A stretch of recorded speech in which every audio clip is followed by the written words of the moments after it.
2 de la tarde, 15 minutos. Seguimos en el magazine de la buena energía, las tardes del sol. Hoy hablamos de cáncer. Hablamos ahora del aspecto psicológico con la doctora Lina María Millán, que es psicóloga clínica, especialista en familia. Vamos a darle el saludo de bienvenida, doctora. Doctora buena energía, Lina, buena bienvenida. energía, bienvenida. Gracias. ¿Cómo está, doctora? Muy bien, feliz de estar hoy acompañándolos y gracias a ustedes pues por esta linda invitación. Bueno, decíamos ahora antes de irnos a comerciales que el impacto emocional cuando te dan la noticia de que hay un cáncer, pues obviamente a mucha gente la deja devastada, ¿no? Claro. ¿Cuál es ese impacto que recibe la persona y cómo debe ser ese tratamiento psicológico para ella y para la familia también? Porque la familia también se impacta con la noticia. Desde luego que sí. Bueno, cuando hablamos de cáncer, muchas veces las personas inmediatamente asocian esto con la muerte, ¿no? Sí. Inmediatamente. Directamente. La muerte es lo primero que las personas, digamos, que están cerca a este tipo de patologías perciben. O sea, es una amenaza. Y por lo tanto, cuando estamos en ese contacto con lo amenazante, pues nuestras reacciones de miedo, incertidumbre, temor. Los pacientes normalmente que tienen este tipo de patologías, digamos, en un primer momento su mayor apoyo debe ser la contención, ¿sí? Es decir, ahora como hablaba un poco la doctora, es que hay posibilidades, hay salidas, hay herramientas, ¿sí? Digamos a nivel médicas. Sin embargo, ustedes saben que un gran potencial de esta enfermedad es emocional. Claro. El cáncer tiene una fuerte relación con las emociones como a veces dolores profundos del alma, situaciones que han pasado, digamos, en la infancia, quizás, dolores muy profundos, heridas de la infancia, resentimientos, rencores. Entonces, cuando ya, digamos, a nivel psicoterapéutico se acompaña a un paciente que está pasando un proceso tan intenso como es el de un diagnóstico en cáncer, uno tiene que comenzar a indagar y mostrarle a la persona qué es lo que su cuerpo le está mostrando a través del síntoma, ¿no? Entonces, ¿qué tratamiento, digamos, uno podría, digamos, desde la parte terapéutica abordar para los pacientes? Y es comenzar esa búsqueda profunda de qué fue lo que lo aleja de estar en bienestar. Porque La finalmente, raíz, ¿no? sí, porque finalmente recordemos que el cuerpo comienza a producir estas células que no son benignas, digamos, comienza a hacer una mutación de las células, porque digamos que para que ustedes y yo estemos aquí vivos y las personas en general, las células lo que hacen es hacer toda una división celular en positivo, ¿sí? Como hacia la vida. Pero resulta que cuando eso no lo tenemos, desafortunadamente la célula comienza a irse para el otro lado, comienza a irse hacia la, digamos, mutación, alteración, malformación, y ahí es cuando aparece toda esa parte tumoral o toda esa parte, digamos, que va también transformando las células buenas, ¿no? ¿Quién va a Doctora pensar que Lina. todo eso viene de la cabeza, no? Y Eso eso me también. lleva a algo muy importante y es que devolvernos un poquito, ¿no? Porque este aspecto psicológico cuando hay un diagnóstico de cáncer, pues es uno que es el que nos estás explicando, pero me lleva entonces a pensar que uno debe de prestarle mucha más atención a su salud mental y emocional antes de ser diagnosticado con un cáncer, porque tal como nos lo dijo la oncóloga y mastóloga anterior, el estrés y factores emocionales pueden ayudar a desencadenar un cáncer y tal como tú nos lo estás diciendo, hay muchos casos en los que son dolores del alma, traumas de infancia. ¿Por qué o qué deberíamos hacer entonces antes de ser diagnosticados con cáncer en cuanto a nuestro bienestar emocional para no llegar a desencadenar a raíz de eso una patología tan fuerte como un cáncer? Claro, bueno, hay varias cosas que hay que tener en cuenta. Hay muchas personas que pueden tener dentro de sus emociones temas sin resolver, traumas de la infancia, y su forma adaptativa a la vida es muy diferente a otra persona que ha tenido, digamos, secuelas similares, ¿sí? Sin embargo, nuestro organismo y nuestra psiquis es única, así como cada huella de los dedos, ¿sí? O sea, ninguna persona es igual a la otra. Entonces, no todos significamos la vida idéntico. Entonces, ay, pero ¿por qué fue a fulano que le dio y no a mengano? O por lo que ahorita hablaba un poquito, pero ¿por qué a mí me tiene que pasar esto y no le pasa? ¿Qué hice yo? ¿Por qué me está castigando Dios o la vida? Y muchas veces lo que nos invita la experiencia a través de la parte terapéutica es a que exploremos un poco, de alguna forma, qué podemos tener de antecedentes también familiares, que haya como un patrón conductual similar. Entonces, si en la casa más bien son tendientes a ser rencorositos. Patrones generacionales. Exacto, como unos patrones conductuales de la familia, ¿sí? O de pronto por allá un familiar muy atrás tuvo también un síntoma, digamos, de cáncer o pasó por algo similar. O de pronto hay duelos sin cerrar, ¿sí? Hay dolores muy profundos y lo que hace la mente para adaptarse a las situaciones, aquí no está pasando nada, aquí ya pasemos la página, aquí no sucedió nada, ¿sí? Así como antes, sacúdase que no está pasando nada. Hay situaciones en las que sí necesitamos ese mecanismo adaptativo, pero hay momentos en los que tenemos que hacer un alto en el camino y detenernos. Bueno, yo cuando tengo este tipo de situaciones con mi pareja y eso me irrita, me estresa, me pone, te saca de casillas, me enoja, ¿sí?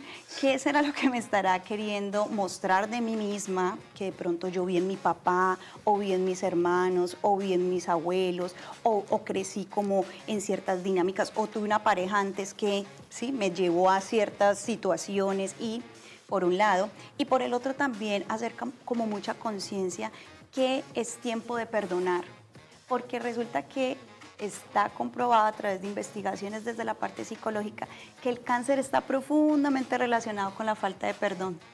O sea, cosas que no he podido liberar, dejar que no hemos ir, podido procesar. Que no hemos podido procesar. Imagínate. Y entonces a veces uno dice, pero, uy, yo todavía tendré cosas y de pronto me puedo dar cáncer. No siempre, no en todos los casos, sin embargo, es muy importante que no dejemos de lado como en vista esto, ¿sí? Claro. O la persona con resentimiento, ¿sí? Uy, es que a mí cuando mi mamá me decía, o mi papá, o mis hermanos, ¿sí? Recordemos también que toda persona que está en resentimiento, en rabia, en rencor, son personas que hay que trabajarles mucho las pérdidas, ¿sí? Entonces, no sé si ustedes han notado que una de las fases del duelo es cuando la persona le da rabia. La ira. La ira. ¿Por qué perdí esto? ¿O por qué se fue este ser querido? Y resulta que muchas veces ese resentimiento o esto no solamente se gestiona dejando ir, también se gestiona compensándonos. Es decir, en qué me está haciendo falta cuidarme más, en qué yo no le he prestado atención a ciertas cosas de mi salud. ¿Cómo me puedo sentir mejor? Exacto, o soy muy complaciente. Las personas que porque las quieran y las amen, mejor dicho, se ponen como una bandeja de plata. Se prestan, doctora, sí. se prestan. Mira que precisamente ahora 8 días el doctor Ovirne, que se fue de aquí, yo lo seguiré amando la vida entera porque me encantó la forma en la que nos explicaba muchas cosas y hablamos de la inflamación. Nos contaba el tema de una paciente de él que llevaba como 20 años sufriendo inflamación crónica y lo pusieron en un tema psicológico y resulta que el marido por allá en los años 1600 le hizo algo y ella no lo había podido perdonar y tenía eso dentro de su corazón, en su garganta, en todo, ahí, y eso lo imagínate. estaba inflamando. Entonces va muy Claro. relacionado. A veces no pensamos que nuestras emociones puedan desencadenar temas físicos propiamente y pues resulta que sí y peor de lo que esperamos. ¿Cuáles son los elementos entonces a tener, Doc, cuando ya hay un diagnóstico de cáncer, tanto a nivel de la persona que ha sido diagnosticada como a su entorno, ¿no? Porque entra la familia, los amigos, esa red de apoyo que termina siendo fundamental. Desde luego, bueno, hay que tener en cuenta que un diagnóstico de cáncer, como ya lo hablamos inicialmente, nos asocia directamente a la muerte. Entonces, muchas veces las personas no saben que van a comenzar un camino psicológico como un duelo, ¿sí? Entran en la negación, luego en la resistencia, luego en la negación en la negociación con la realidad y finalmente por allá en la rabia y más adelante en la aceptación. Entonces lo primero que hay que saber es que es determinante entender de que esas etapas las vas a vivir o la va a vivir el paciente que tiene esta situación. Lo mismo la familia. Para la familia es a veces incomprensible entender cómo todo lo que viene detrás de un proceso tan intenso como es pasar por una quimio, bueno, primero el diagnóstico, pasar por una quimio, asimilar todo eso, el cuerpo asimilar esa quimio y reponerse y psicológicamente también salir al otro lado. Y lo más bonito es como entender de que todo va a ir por fases y no ver como, digamos, a veces nos puede pasar por la cotidianidad, el diario vivir como, es que esto es porque, no sé, porque la persona es caprichosa, o esto tan difícil, o esta es la peor experiencia de la vida. No sé si de pronto el doctor Oviernes les dijo, a través de este tipo de síntomas lo que se busca de alguna forma es el aprendizaje. ¿Qué es la maestría que nos viene a dejar todo esto? De pronto hemos sido una familia desunida, hemos sido una familia con muchos juicios y críticas, quizás hemos tenido unas convivencias de muchos enojos, enfados y pataletas constantes. ¿Qué nos está dejando la situación? Exacto. ¿Qué nos está enseñando esa situación o esa prueba por la que estamos atravesando? Desde luego. De hecho, te digo una cosa, doctora, y me gustó mucho la pregunta que hizo Daniel ahora, el emocionalmente qué hacer antes de ser diagnosticado, pero entonces yo te la cambio ahora. Te digo, después de ser diagnosticado, emocionalmente qué hacemos. Hay mucha gente que dice, me voy a morir, me voy a morir, me voy a morir, me voy a morir, y se mueren rapidito, se mueren rápido. Sí, claro. Mientras he escuchado historias muy bellas, como la de una pareja de abuelos en los Estados Unidos, que a la abuelita le dieron el diagnóstico, y cuentan cómo a partir de ese momento ellos se dedicaron a disfrutar la vida, a ver películas de humor, a salir a hacer las cosas que les gustaba, a estar dedicados a cosas y a mantener su mente pensando en cosas que los hacían sentir felices, menos en el diagnóstico. Ajá. Y cuentan cómo después, cuando fueron a una segunda cita con el oncólogo, dijo, ¿ustedes qué fue lo que hicieron aquí? Que esto aquí no hay nada ya. ¿Qué fue lo que pasó? Exacto. Entonces, quisiera que hablara sobre ese aspecto. Claro, sí, Mauricio. Bueno, lo primero, como retomando todo y recogiendo, como decía ahorita Daniela, la primera parte es identificar si tú tienes algo que perdonar. Hay algo que dejar ir, hay algo que sanar, hay algo que definitivamente se ha guardado en el alma, en el corazón, que ha afectado, o definitivamente decir, yo necesito para este proceso, o desde antes de un diagnóstico, obviamente, decir, yo necesito un tiempo para saber yo realmente cómo estoy en mi interior, cómo psicológicamente yo funciono. Tiendo a ser intolerante, estresarme, bueno. O sea, ese primer diagnóstico, antes que tenga uno que llegar a un diagnóstico físico, es vital. O sea, reconocer que tenemos cosas que trabajar, no vamos a ser perfectos, no es de la noche a la mañana, es un camino. Luego, después que Dios no lo quiera, ojalá que sí, no sea, si llegase a pasar un diagnóstico, poder comenzar hacer un acompañamiento psicológico no solamente individual, sino como ahorita hablábamos un poco familiar, que la familia también resignifique esto. Nosotros, por ser una cultura muy, digamos, espiritual y, digamos, tener ciertos principios, digamos, a nivel de la parte del espíritu y todo esto, hablamos de castigos muchas veces, esto me pasó porque... El autoflagelo. Esto me sucedió debido a... Sí, entonces... Sumado a los profundos dolores también hay que trabajar las culpas, ¿sí? Esto fue porque no hice, esto fue porque hice, ¿sí? Entonces, el discurso alrededor de este paciente debe ser, ojalá, un discurso muy proactivo. Un discurso al contrario, reactivo, ¿sí? Acuérdense que un diagnóstico como este inmediatamente pone a la persona tensa, estresada, pero si nosotros nos abrimos a un discurso un poco más proactivo, también buscamos que haya un acompañamiento familiar donde la familia entienda que es que la persona no le va a dar sed porque sí, no le va a doler porque sí, ¿sí? Sino que son ciertas etapas que tiene que pasar el paciente que está atravesando un diagnóstico tan retador como es un cáncer, y sobre todo que, como tú decías ahorita, el estado anímico es fundamental. No quiere decir de que la persona, muchas veces le dicen, no se estrese, y uno más estresa. Pero tranquilícese, no, cálmese. No funciona así. Más bien lo que funciona es como nosotros a través de todas estas situaciones comenzamos a fortalecer un diálogo más inclusivo, incluso, valga la redundancia, inclusivo es, sí, esto estamos atravesándolo, pero esto nos está dejando profundos aprendizajes. Viene, ahora ya nos estamos tomando el café en la tarde porque resulta que de pronto no tenemos otro momento. Claro. Vamos a ir a hacer... Nos disfrutamos más. Exacto, vamos a ir a hacer la actividad que en familia quisimos siempre, irnos a un viaje, no sé, digamos a la costa o al río o a hacer una actividad que de pronto antes, si esta situación no hubiera surgido, nunca. Sí, esa es una Es moraleja, verdad. esa es una moraleja muy linda, porque fíjate cómo una vez escuchaba una historia de un señor, un amigo que hace tiempo no veía, y me lo encontré de pronto en un momento determinado, y le dije, ¿qué hay de tu vida? Hace tiempo que no te veo, y se comenzó a llorar. Y entonces me dice, me diagnosticaron con cáncer, y el médico me ha dado 6 meses de vida. ¿Cómo así? Y entonces, ¿tú qué piensas hacer o qué? ¿Qué vas a hacer? Y me dice, voy para San Andrés la otra semana con mi familia.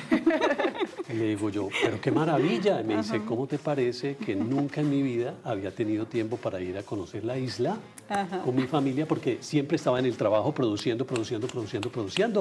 Y no tenía tiempo. Y de hecho yo lo conocí fue como un cliente porque tiene varias empresas y él era a toda hora trabajando y no tenía tiempo. Sino, ¿qué necesitas? Listo, hágale, tin. Pero era así.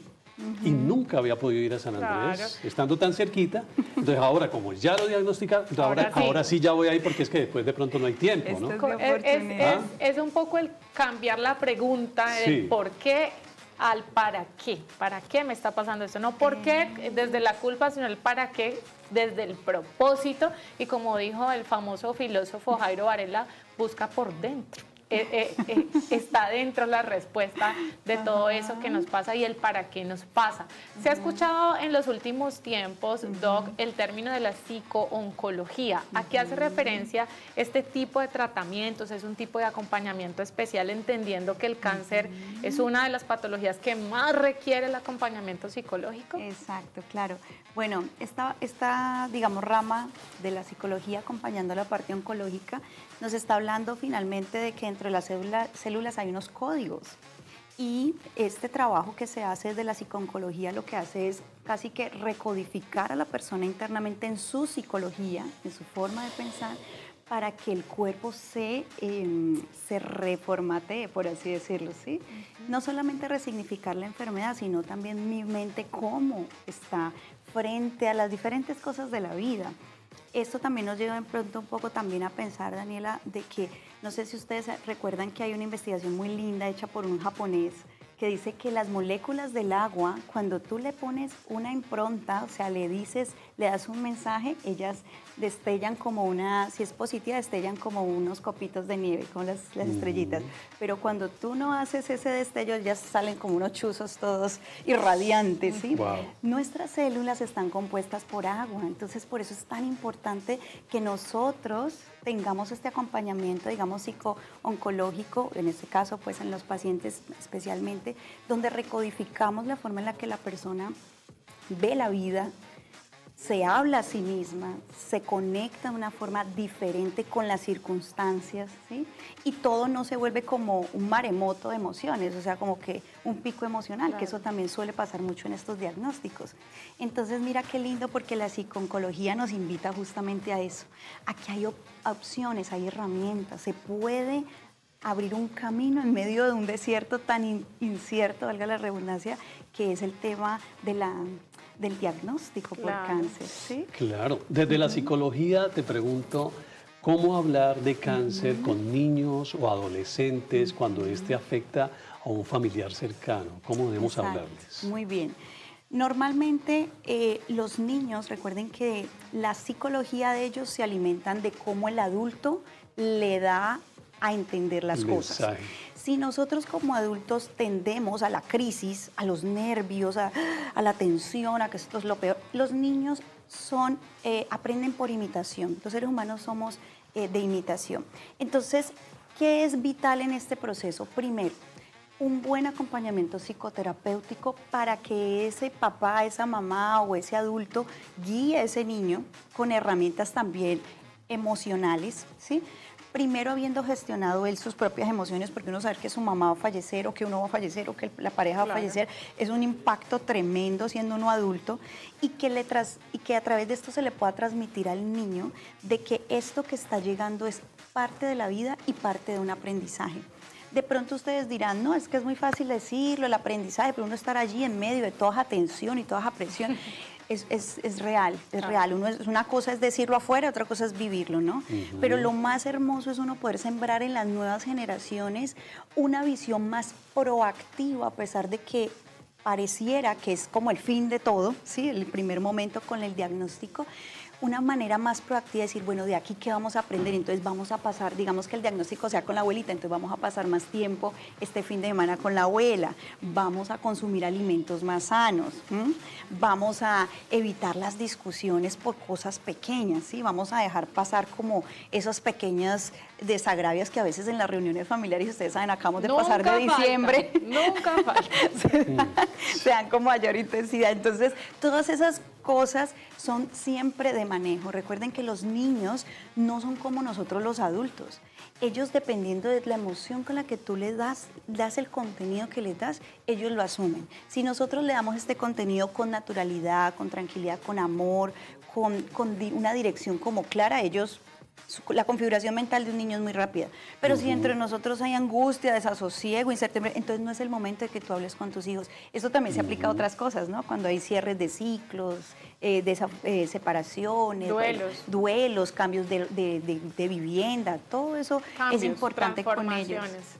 Sí. Doc, hay algo muy importante en la historia que nos compartía Mauro de la persona que conocía que fue diagnosticada y empezó a viajar y empezó a esto, y lo que nos decías ahora, la influencia que tiene el tema emocional. Y a mí me parece fundamental que hablemos de esos temas prácticos que puede hacer una persona que está atravesando un cáncer en sus diferentes etapas.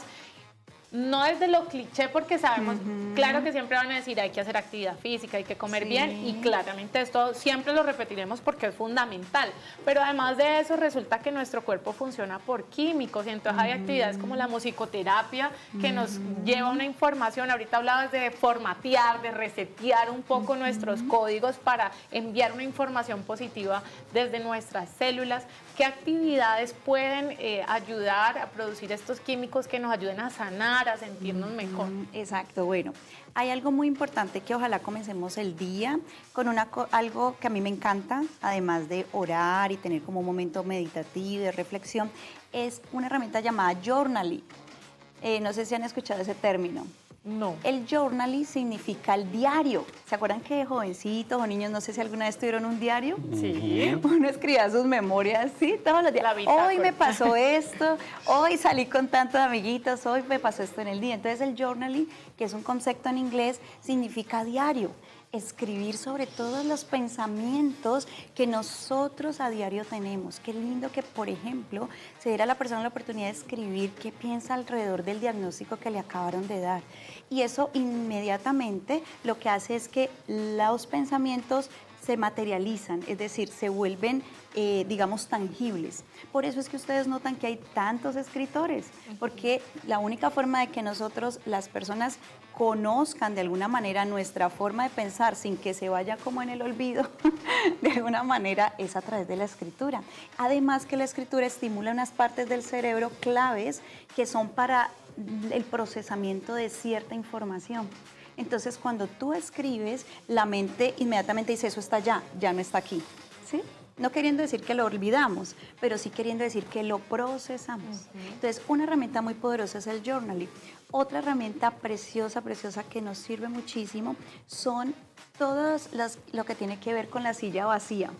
Hay algo muy lindo desde una vertiente psicoterapéutica que se llama la Gestalt, que habla que la silla vacía lo que hace es que ponemos una silla vacía y comenzamos a conversar con la enfermedad o con el diagnóstico. La silla vacía es el momento espectacular para poder sacar todo lo que visceralmente, es decir, todas las emociones que se han quedado en nuestra parte más, digamos, emocional de nuestro cuerpo, puede salir. Entonces ahí puede que te salgan rabias, tristezas, dolores, angustias. Incluso yo invitaría a la persona que en su actividad se cambie de rol. ¿Cómo te hablaría la enfermedad? Pero esa terapia que estás hablando, ¿es guiada o la puede uno hacer? Uno la puede hacer en casa, propio? sí, también se puede hacer en casa. Y es una forma muy linda y muy genuina, eso es lo que yo les llamo los momentos de verdad, donde las personas tenemos un momento de conversar con nosotros mismos. De niños, muchos tuvimos amigos secretos, amigos imaginarios. Y resulta y nos peleábamos con ellos. Y nos peleamos con ellos. Y si a ti te veía tu mamá o tus amigos o tus seres queridos te decían que estabas loco, que porque hablabas loco, que te pasaba. Sin embargo, esa es una forma muy positiva de tener una relación con nuestro yo interior, ¿sí? Nuestra mente entrenarla para conversar con nuestras emociones, conversar con nuestra alma, por así decirlo, y también es una herramienta muy poderosa de descongestión, Claro. porque normalmente la persona que tiene este tipo de diagnóstico está congestionada. Y hay que Cargada. soltar.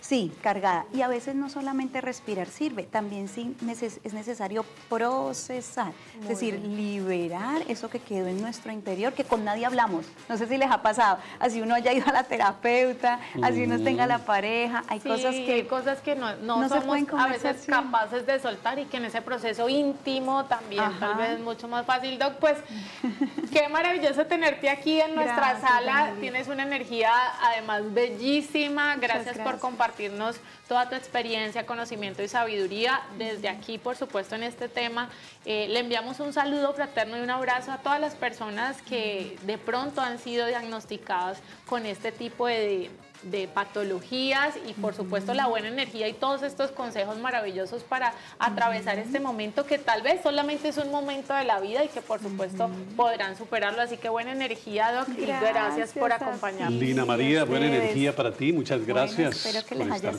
servido nosotros. estos tipsitos y que bueno, que no dejen de buscar esa ayuda psicoterapéutica, que no les dé miedo. Muchas veces las personas temen, Dios mío, ¿ahora qué va a ser más?